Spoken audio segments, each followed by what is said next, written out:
आपकी एज कितनी है पहले तो ये बता दो। तो अभी करंटली आई एम 14। 14 इयर्स जी। आपको पता है यहाँ पर जितने भी लोग आए हैं उसमें सबसे कम एज आपकी है अभी। लेकिन सर मतलब जितने भी लोगों से अब तक मैं मिला हूँ आपकी एज के, मतलब 40-50 साल के या 30 इयर्स के, आपके जितने भी शोज देखे हैं उनमें मेरे को तो सबसे कम उम्र के आप लगे हो। अरे ये बताइए मेरे को कि आपकी ये शुरुआत कैसे हुई? जब मैं 5 साल का था तो मुझे लिखना पढ़ना कुछ नहीं आता था। फिर ऐसे ही था कि मैंने 10-15 दिन में ही मतलब लिखना पढ़ना, like all the alphabets and everything I learn them. तो उसके बाद गर्मियों की छुट्टियों की बात है, तो मेरे पापा जी एक स्कूल रन करते हैं छोटा सा गांव में, तो वहां पर मैं पढ़ता था। कहाँ के रहने वाले हो आप? मैं करनाल। अच्छा जी। तो वहां पर एक जैसे हॉलिडे होमवर्क देते सबको, एक जनरल कि आपको जो वर्ल्ड मैप होता है, एटलस होता है, अगर जिन जिन को अच्छा लगता है आप वो करके आना, आप मतलब उसे समझ के आना। तो फिर ये मेरे दादाजी ने कहा, फिर पापा जी ने कहा कि तो मैं भी कर सकता हूँ। तो पहले ही दिन मैंने देखा तो I got into it and I learned it. मैं उसमें सवाल पूछता गया और जितने भी मेरे कुछ भी मन में रहता तो वो सब आता गया एंड विद इन पढ़ने का कोशिश कर रहा हूँ। क्वांटम फिजिक्स में वेव पार्टिकल थ्योरी है। जी सर। तो उसको आपने स्टडी किया होगा। हाँ, जैसे कि wave particle theory, dual nature of light and Right. Matter, वो सब, हाँ वो सब अभी धीरे धीरे मैं कर रहा हूँ। और स्पेशली अभी तो मैं एस्ट्रोफिजिक्स जो है वो ज्यादा पढ़ रहा हूँ। और जैसे कि डार्क मैटर है, डार्क एनर्जी है, तो या फिर माइक्रोवेव रेडिएशन है, बैकग्राउंड रेडिएशन, एक्सपैंडिंग यूनिवर्स, ये सारी चीजें मुझे काफी इंट्रीग करती हैं और इनके बारे में मैं कुछ रिसर्च पेपर्स और अलग अलग चीजें अभी स्टडी कर रहा हूँ। तो 0 पॉइंट एंकर आपसे कुछ पूछ रही थी और आप एक एक करके सारे सवालों के जवाब दे रहे थे। तो क्या अभी भी आप उस तरह से सवालों के जवाब दे सकते हैं? कोई भी आपसे कोई भी कैसा भी सवाल हाँ, पूछेगा तो आप जवाब दे सकते हैं? क्योंकि ऐसा है कि नॉलेज तो एंडलेस है और सब कुछ तो कोई जान ही नहीं सकता। लेकिन ये है कि जितना ज्यादा मतलब अपनी सराउंडिंग्स को ऑब्जर्व करते हैं तो उतना ज्यादा क्या है, जितना ज्यादा नॉलेज ग्रहण करते रहते हैं उतना आपका माइंड एक तरह की मैग्नेट की तरह बन जाता है। और उसके बाद कोई भी इंफॉर्मेशन, कोई भी चीज वो आपको आती रहती है। और ऐसा है कि बहुत सारी चीजें मेरे को नहीं भी पता होती और मैं उनको सीखता हूँ। अगर मानो कोई नई चीज मेरे को आज पता चलती है तो मैं उसे सीखूंगा और that would be like great for me. Question है किसी भी तरह का तो वो आप इनसे पूछिए। मैं ये जानना चाहता हूँ कि क्या हम यूनिवर्स को जान सकते हैं कि वो कितना बड़ा है, या हम अभी तक जान पाए हैं? जी।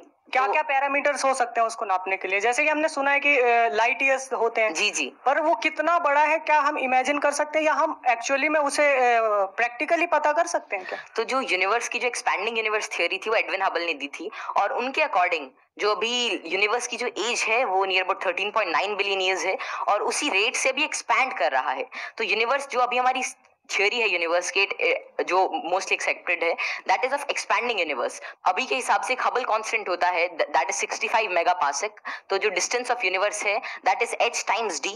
तो वही 13.9 बिलियन टाइम्स लाइट ईयर। तो इतना भी हमारा एक एस्टिमेशन है कि इतना यूनिवर्स हो सकता है। जैसे आपने इतनी सारी नॉलेज गेन कर रखी है, क्या आप भूलते नहीं है चीजों को, या भूलते हैं? कब रिवाइज करते हैं? हम पढ़ते हैं तो हमें रिवाइज करना पड़ता है, अगले हफ्ते भूल जाते हैं। आपके साथ ऐसा एक्चुअली ऐसे ही होता है ना? Yes sir. अगर आप किसी चीज को अच्छी तरीके से देख लेते हैं, उसे समझ जाते हैं, तो उसकी एक आउटलाइन आपके दिमाग में रहती है और फिर आपको उसे ज्यादा रिवाइज करने की जरूरत नहीं रहती। तो वही है कि किसी भी चीज का कॉन्सेप्ट रहता है, तो अगर आपको वो समझ में आ गया तो information is just like, I think that information is not the main part. If you understand the thing properly, फिर आपको वो सारी चीजें आसानी से याद रहती है, आपको कोई उसके लिए एक्स्ट्रा एफर्ट्स नहीं करने पड़ते। सर पूछ रहे थे, बोल रहे थे ना कि मैं मैटर के बारे में स्टडी कर रहा हूँ, तो मैं ये जानना चाह रहा था कि जो इलेक्ट्रॉन प्रोटॉन है इनका मतलब सबसे पहले किसने बताया था इनके बारे में? तो इलेक्ट्रॉन की जो डिस्कवरी थी, तो यार 9th क्लास की एनसीईआरटी में मिल जाता है। तो जो इलेक्ट्रॉन की डिस्कवरी थी वो जे थॉमसन ने करी थी और प्रोटॉन जो मिला था वो रदरफोर्ड के एक्सपेरिमेंट से हमने डिड्यूस किया था।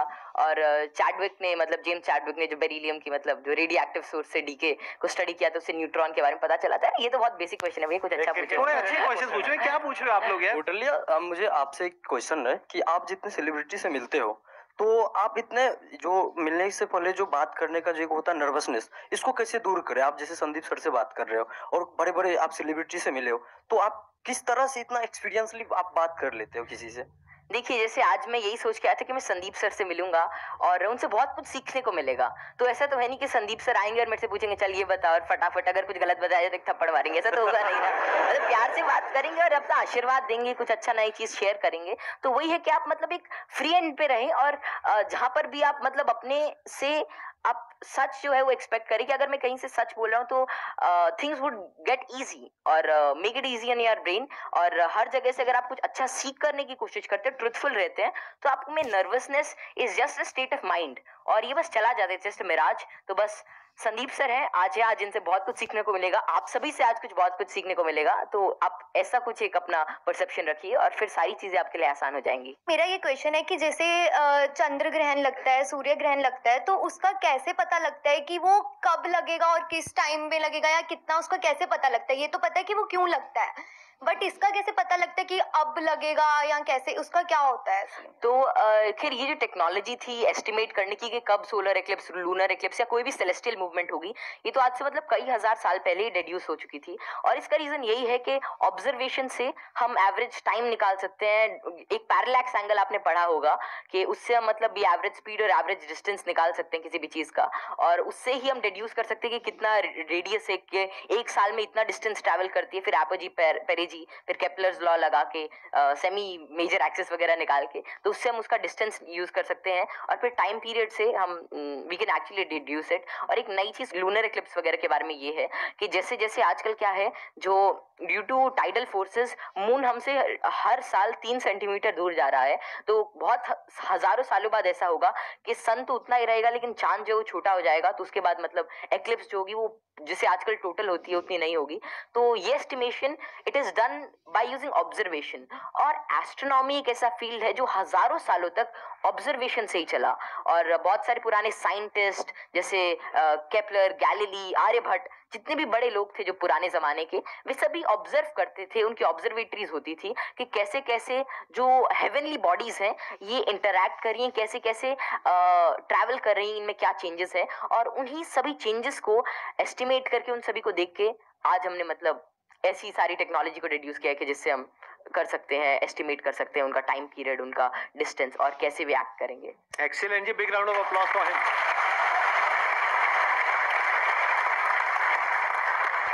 मैं ये पूछना चाहूंगा, जैसे यहाँ पर IQ टेस्ट भी आप बार बार दोगे तो आपका IQ का स्कोर बढ़ने लगेगा उसमें, तो आपका इसमें क्या कमेंट रहेगा कि इंटेलिजेंस के लिए आप क्या व्यू रखते हैं? ये ना बहुत इंटरेस्टिंग क्वेश्चन है जी सर। और मैं ये क्वेश्चन के आंसर से पहले एक बार, अगर आपके पेरेंट्स आए हुए हैं, आपके फादर हाँ, आए हुए हैं, पापा जी आए हुए हैं, मैं एक बार उनसे भी कुछ बात करना चाहूंगा। एक बार उनको माइक दीजिए। मैं आपसे ये जानना चाहूंगा कि आपके जो बेटे हैं, ये तो सबको पता है कि किस तरीके से चीजों को याद रखते हैं, किस तरह से एक्सप्रेस करते हैं, क्या आप भी इसी तरीके से चीजों को याद रख पाते हैं? पहले तो बहुत बहुत धन्यवाद जो आपने माइक दिया, और जो आपके आज दीदार हुए, हम बहुत दिनों से कुछ एक गिने चुने शख्सियत ऐसे जिनसे नहीं मिल पाए, उनमें एक संदीप माहेश्वरी थे, और जैसे ही कौटिल्य को पता लगा कि उनसे मिलने का मौका मिलेगा, ये बहुत ज्यादा एक्साइटेड था आपसे मिलने के लिए। Thank you. मेरे पिताजी भी काफी इंटेलिजेंट व्यक्ति थे, कौटिल्य भी इंटेलिजेंट है, और हम बीच की पीढ़ी हैं, थोड़ा सा मैं कुछ कम हूँ, ये दोनों दादा पोता थोड़े ज्यादा। बहुत ऐसे बच्चे हैं जो मेरे से बहुत ज्यादा इंटेलिजेंट है, मेरे को लगता है, जिनकी बात करने के ढंग से, जो इतने ज्यादा, आपने छोटे बच्चे को देखा होगा, बहुत अच्छे अच्छे सवाल पूछते हैं, मतलब वे कुछ भी पूछ लेते हैं, और मतलब आपको लगता है कि अरे नहीं ये तो इससे मतलब एज से बहुत ऊपर की चीज है, मतलब या तो आप किसी और मूड में होते हो, और हम उसे इग्नोर कर देते हैं। तो जैसे जैसे हम सवाल पूछते हैं उतना ज्यादा हमारे अंदर एक मतलब चीजों को जानने के लिए चाह रहती है, और अगर हम वो उस क्यूरियोसिटी को कर्ब नहीं करते हैं तो उतनी ही ज्यादा मतलब वो बाद में सवाल पूछता है, उसके एक इंक्विजिटिव ब्रेन रहता है, और curiosity something that drives this intelligence, and I don't think that there is such great involvement of IQ and genetics. लेकिन हाँ, अगर आपका मन है कि कोई चीज जानने का, कोई चीज करने का, then it's all about willpower, और कितना आप उसमें टाइम डिवोट करते हैं, कितना क्यूरियोसिटी और इंटरेस्ट से काम करते हैं। Because even Richard P Feynman said it really doesn't matter कि how much you know, but it matters कि आप कैसी चीजों के बारे में सोच रहे हैं, और कितना इंफॉर्मेशन आपके पास है, कितना नॉलेज आपके पास है। It really doesn't matter until and unless you try to use that knowledge, और आप उस नॉलेज से कोई नई चीज को समझने का प्रयास करते हैं, और कोई नई चीज तभी आ सकती है जब आपके पास कोई नया सवाल होगा। आपने बड़ी अच्छी बात बोली कि क्यूरोसिटी हम सबके अंदर होती है। जी सर। लेकिन होता क्या है कि घर में जाकर के हम उल्टे पुल्टे क्वेश्चंस पूछते हैं, जबकि क्वेश्चंस उल्टे पुल्टे नहीं होते हैं, सामने वाले को समझ नहीं आता है तो उसके लिए उल्टे हो जाते हैं, तो वो उसको चुप करा देते हैं। हाँ। बच्चे को चुप करा देते हैं और वहीं पे उसकी क्यूरोसिटी मर जाती है। उसके बाद में क्वेश्चनिंग खत्म हो जाती है, उसके बाद में वो रटना शुरू कर देता है। रटने में इंटरेस्ट तो आता नहीं है, तो ना तो रट पाते हैं ना समझ पाते हैं, बिल्कुल दोनों तरफ से चले गए। तो अब मैं ये आपसे जानना चाहूंगा कि क्या बचपन में जब आपने क्वेश्चनिंग करी, इस तरह के क्वेश्चंस पूछते थे, शुरू में तो आपने अपने पेरेंट्स से पूछा होगा या अपने आसपास में जो लोग थे उनसे पूछे होंगे जी। तो क्या आपको सपोर्ट मिला?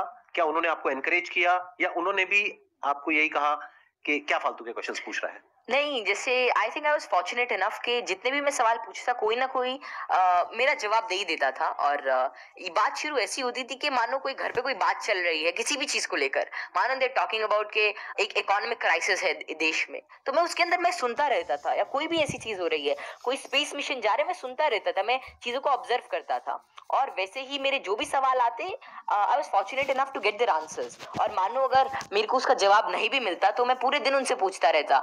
तो एक तो मैंने भी कसम खा रखी थी कि जवाब तो चाहिए ही, तो मैं खाते हुए भी यही पूछता, नहाते हुए भी यही पूछता, और जो भी काम करता मैं मतलब मेरे दिमाग में वही रहता जब तक वो रिजॉल्व नहीं होता।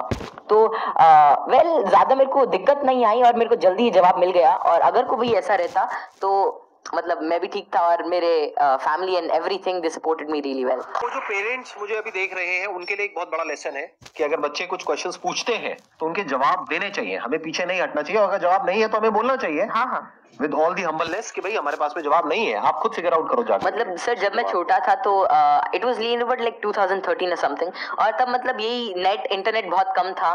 और तो यही था कि कोई सवाल मेरे मन में आता शायद वो नहीं पता रहता तो मेरे पापा जी एक डोंगल आता था, मतलब वोडाफोन का, बहुत महंगा उसका रिचार्ज था, मतलब ऐसे मतलब अभी चला तो एक वीडियो देखने के बाद ही खत्म हो जाता था तो फिर वो लाते और मतलब मेरा जो भी सवाल रहता मेरे को उसका आंसर मिलता।